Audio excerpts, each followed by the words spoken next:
आज है 22 अगस्त, दिन बृहस्पतिवार। खबरों की ओर बढ़ने से पहले एक नजर सुर्खियों पर। नीतीश कैबिनेट की बैठक में 30 एजेंडों पर लगी मुहर। अब घर बैठे करिए पूर्वजों का पिंडदान। लैंड सर्वे में नई तकनीक का हो रहा है इस्तेमाल। बिहार के 11 जिलों में बारिश का अलर्ट। बिहार के 2 जिलों के लिए चलाई जाएगी स्पेशल ट्रेन। व्हाट्सएप का बदलेगा रंग, जाने कैसे। MS धोनी रांची के ढाबे में दोस्तों के साथ समय बिताते हुए आए नजर। PGCIL में ट्रेंड अप्रेंटिस के कुल 1027 पदों पर निकली भर्ती। PGCIL की ओर से ट्रेन अप्रेंटिसशिप के बम्पर पदों पर भर्ती निकाली गई है। आवेदन प्रक्रिया 20 अगस्त से शुरू है और आवेदन करने की अंतिम तारीख है 8 सितंबर 2024। इस भर्ती में आवेदन के लिए संबंधित ट्रेड में ITI certificate, engineering diploma, BE, BTech, BSc engineering, MBA, PG diploma, MSW, bachelor degree in mass communication, law में बैचलर डिग्री आदि किया हो। इसके साथ अभ्यर्थी की न्यूनतम आयु 18 वर्ष से कम होनी चाहिए। इस भर्ती में शामिल होने के लिए उम्मीदवारों को किसी भी प्रकार का शुल्क जमा नहीं करना होगा। इच्छुक उम्मीदवार PGCIL के ऑफिशियल वेबसाइट, हमारे दिए गए स्क्रीन के वेबसाइट पर जाकर आवेदन कर सकते हैं और अधिक जानकारी के लिए इसके अधिसूचना को भी देख सकते हैं। नीतीश कैबिनेट की बैठक में 31 एजेंडों पर लगी मुहर। बीते दिन मुख्यमंत्री नीतीश कुमार की कैबिनेट की बैठक में कुल 31 एजेंडों पर मुहर लगी। बैठक के दौरान कई महत्वपूर्ण फैसले लिए गए हैं। सबसे पहले पटना सदर अंचल को 4 भागों में बांटने का निर्णय लिया गया है। नए अंचलों में पटना सदर, पाटलिपुत्र, पटना सिटी और दीदारगंज अंचल शामिल है। इसके अलावा बिहार के उत्कृष्ट खिलाड़ियों की सीधी नियुक्ति के लिए संशोधन नियमावली 2024 को भी स्वीकृति दी गई है। मद्य निषेध और उत्पाद अधिनियम के तहत सहरसा में एक अपर जिला एवं सत्र न्यायाधीश का पद सृजित किया गया है। वहीं शैक्षणिक क्षेत्र में भी कई महत्वपूर्ण निर्णय लिए गए हैं। बिहार के इंजीनियरिंग कॉलेजों में सहायक प्रधानाध्यापक के 116 पद सृजित किए गए हैं, जिसमें अंग्रेजी के 67, भौतिकी के 30 और गणित के 19 पद शामिल है। साथ ही स्वर्गीय अटल बिहारी वाजपेयी की पुण्यतिथि हर साल 16 अगस्त को राजकीय समारोह के रूप में मनाने की स्वीकृति दी गई है। ड्राइविंग लाइसेंस और वाहन रजिस्ट्रेशन से लिंक मोबाइल नंबर अपडेट नहीं रहने पर होगी कार्रवाई। अगर आपने ड्राइविंग लाइसेंस और वाहन रजिस्ट्रेशन से लिंक मोबाइल नंबर अपडेट नहीं करवाया है तो आप पर कार्रवाई हो सकती है। अगर आप वाहन रजिस्ट्रेशन में मोबाइल नंबर अपडेट करना चाहते हैं तो आप वाहन.परिवहन.gov.in वेबसाइट पर जाकर अपडेट कर सकते हैं। और अगर आप ड्राइविंग लाइसेंस में नंबर अपडेट करवाना चाहते हैं तो इसके लिए आपको सारथी.परिवहन.gov.in के वेबसाइट पर जाकर अपडेट करना होगा। ये जानकारी हमें IPRD द्वारा दी गई है। बिहार पर्यटन में आज हम बात करेंगे कैमूर के बारे में। कैमूर बिहार का एक जिला है। इसका जिला मुख्यालय भभुआ है।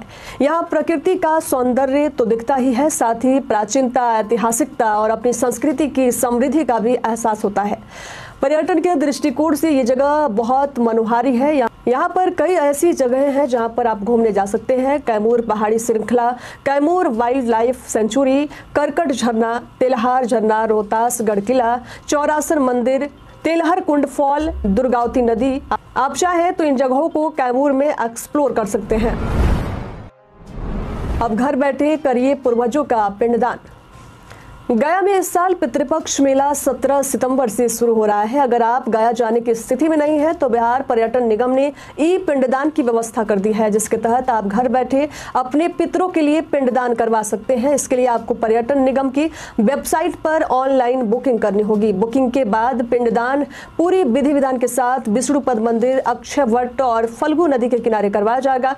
इस पूरे कर्मकांड की वीडियो रिकॉर्डिंग भी की जाएगी, जिसे पेन ड्राइव के माध्यम से आपके पते पर भेजा जाएगा। इस सुविधा का शुल्क 21,500 रुपए है, जिसमें 1,429 रुपए सेवा शुल्क और 5% GST शामिल है।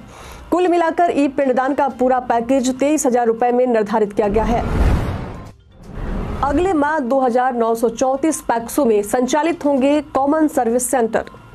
अगले साल तक राज्य के सभी 8,463 पैक्सों में कॉमन सर्विस सेंटर सुविधाएं उपलब्ध कराई जाएंगी। इसका मतलब ये है कि आप नागरिकों को आवश्यक दवाओं की खरीद, आधार कार्ड, पैन कार्ड बनवाने, रेल टिकट और हवाई जहाज टिकट लेने, जन्म प्रमाण पत्र, मृत्यु प्रमाण पत्र और राशन कार्ड बनवाने के लिए साइबर कैफे या संबंधित कार्यालयों के चक्कर नहीं काटने पड़ेंगे। ये सारी सुविधाएं अब पैक्सों में ही उपलब्ध होंगी। इस पहल के बारे में सहकारिता, पर्यावरण, वन और जलवायु परिवर्तन मंत्री डॉक्टर प्रेम कुमार ने जानकारी दी। उन्होंने कहा कि 2025 तक राज्य के सभी पैक्सों में कंप्यूटराइजेशन काम पूरा किया जाएगा। लैंड सर्वे में नई तकनीक का हो रहा है इस्तेमाल। 20 अगस्त से बिहार में जमीन सर्वेक्षण का काम शुरू हो चुका है। ये सर्वेक्षण करीब 45,000 से ज्यादा गांव में हो रहा है और इस बार इसमें नई तकनीक का भरपूर इस्तेमाल किया जा रहा है। राज्य सरकार ने एक आधुनिक प्रणाली से नक्शे बनाए हैं और जमीन की मापी भी पूरी तरह से नए तरीके से की जाएगी। इस बार सर्वेक्षण में शामिल अमीन सामान्य काम वाले नहीं है, बल्कि इस जिम्मेदारी को जूनियर इंजीनियरों और सहायक अभियंताओं को सौंपा गया है। इसके साथ ही विशेष तकनीकी मशीनें इस सर्वेक्षण की तैयारी में उपयोग की जा रही हैं, जो जमीन की सही तरीके से पैमाइश सुनिश्चित करेंगे। इसके अलावा बिहार में जमीन के सर्वेक्षण के लिए 9,888 जमीन और कानूनगो समेत अन्य पदों पर नियुक्ति की गई थी, जिनको सर्वेक्षण के लिए बेहतरीन ट्रेनिंग भी दी गई है। सरकारी योजनाओं के लिए लेना होगा सोशल रजिस्ट्रेशन नंबर, गाड़ियों का रजिस्ट्रेशन शुल्क भी घटा। बिहार में सरकारी योजनाओं के लाभ के लिए अब सोशल रजिस्टर नंबर पर रजिस्ट्रेशन करवाना होगा। बीते दिन नीतीश कैबिनेट की बैठक में ये बड़ा फैसला लिया गया है। यूनिफाइड सर्विस डिलीवरी प्लेटफॉर्म के जरिए ये लाभ मिलेगा। यह सेंट्रलाइज पोर्टल होगा। इसके साथ बिहार मोटर वाहन नियमावली में संशोधन किया गया है। 2 व्हीलर के रजिस्ट्रेशन के लिए अब 1,500 रुपए के बजाय 1,050 रुपए देने होंगे। ऑटो 5,650 की जगह 1,150 रुपए लगेंगे। वहीं कैब के लिए 23,500 की जगह अब 4,150 रुपए में रजिस्ट्रेशन करवाया जा सकता है। वेतन, पोस्टिंग और स्कूल की टाइमिंग पर क्या बोले शिक्षा मंत्री सुनील कुमार। बिहार के शिक्षा मंत्री सुनील कुमार ने हाल ही में शिक्षकों के ट्रांसफर, पोस्टिंग, वेतन भुगतान और स्कूल टाइमिंग को लेकर महत्वपूर्ण बयान दिया है। उन्होंने कहा कि शिक्षकों की ट्रांसफर, पोस्टिंग के लिए एक नई नीति लागू कर दी गई है और सभी संबंधित अधिकारी मिलकर इसे अमल में ला रहे हैं। वेतन भुगतान पर उन्होंने स्पष्ट किया कि इसमें कोई दिक्कत नहीं है और सभी शिक्षकों को हर महीने की 2 तारीख तक तनख्वाह मिल जाती है। हाल ही में कुछ विश्वविद्यालय के वेतन के भुगतान में हुई देरी पर उन्होंने कहा कि यह वित्तीय नियमों के पालन के तहत हुआ है। वेतन संबंधित डाटा की मांग की गई थी ताकि विश्वविद्यालयों और कार्यालयों के ऑडिट में पारदर्शिता बनी रहे। उन्होंने आश्वस्त किया कि जल्द ही आवश्यक डाटा प्रदान किया जाएगा और देय राशि का भुगतान किया जाएगा। व्हाट्सएप का बदलेगा रंग, जाने कैसे। व्हाट्सएप का रंग बदलने वाला है। कंपनी जल्द ही यूजर्स के लिए एक नया थीम फीचर रोल आउट करने वाली है। इससे यूजर व्हाट्सएप की थीम को अपने पसंद के अनुसार सेट कर पाएंगे। व्हाट्सएप में आने वाले इस नए फीचर की जानकारी WA बेटा इन्फो ने दी है, जिसमें यूजर ऐप के मेन ब्रांडिंग कलर को भी अपनी पसंद के अनुसार सेट कर सकेंगे। रिपोर्ट के अनुसार कंपनी इस फीचर को टेस्ट कर रही है और इसके लिए सबसे पहले व्हाट्सएप ने ऐप के मेन ग्रीन कलर को 2 अलग थीम में चेंज किया है। खास बात यह है कि इस फीचर के इनेबल होने के बाद अनजान लोगों को आपका व्हाट्सएप नंबर नहीं दिखेगा। वर्ल्ड क्लास हाईटेक हथियारों से लैस होंगे ATS STF के जवान। बिहार पुलिस के विशेष कार्यबल और आतंकवाद निरोधक दस्ता की ताकत को बढ़ाने के लिए एक महत्वपूर्ण कदम उठाया गया है। गृह विभाग ने इन दोनों विशेष इकाइयों के लिए 20 करोड़ रुपए के आधुनिक उपकरणों की खरीद को स्वीकृति दे दी है। इसमें ATS के लिए 13 करोड़ 82 लाख रुपए और STF के लिए 6 करोड़ 40 लाख 30 हजार रुपए शामिल है। इसके साथ ही बिहार गृह रक्षा वाहिनी मुख्यालय के लिए 14 नए वाहनों की खरीद की जाएगी, जिसके लिए 3 करोड़ 3 लाख रुपए की प्रशासनिक स्वीकृति दी गई है। इसके अलावा 40 सीटों वाली 5 वातानुकूलित बसों और 3 ट्रकों को भी खरीद की जाएगी। वहीं परेड के निरीक्षण के लिए एक महिंद्रा थार की खरीदारी भी की जाएगी। ऑनलाइन भू लगान के भुगतान में काटी गई अतिरिक्त राशि लौटाएगा विभाग। बिहार में भू लगान भुगतान के दौरान तकनीकी गड़बड़ी के कारण अधिक राशि की कटौती के मामले ने तूल पकड़ लिया है।